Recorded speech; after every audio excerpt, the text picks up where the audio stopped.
In Louisiana, it's real hot, and I just bought this $10,000 V-Ride Scag mower. Great mower, but the damn thing it started dying on me after I did an oil change. It's like, what the heck, you know? And it seemed like it was overheating, and it would die on me, and then I could get it to work again, and then it would work fine for a while, and then it would start doing it again. I noticed every time it did, it was when I went under a tree, and I was like, what's going on?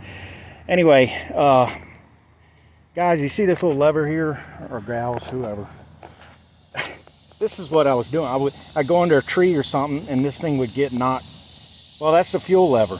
That's what shuts off fuel to your motor. And I get, a lot of y'all probably know this, but I don't know a lot about mowers and stuff, so I'm kind of a dumbass when it comes to this. But yeah, basically this thing was getting shut off, and of course it shuts off when it's when that little red handle is perpendicular to the hose.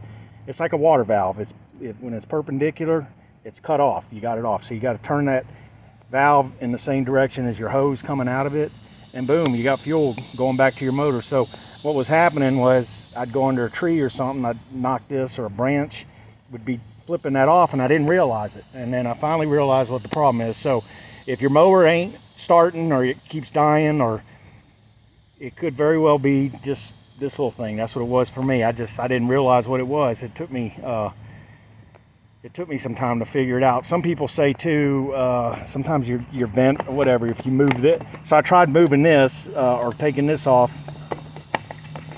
but it turned out it was just a lever. But some people say, anyway, so that's my short video. If you're having trouble with your V-Ride, or I guess any mower turning off, make sure your fuel handle is on. Anyway, thank you.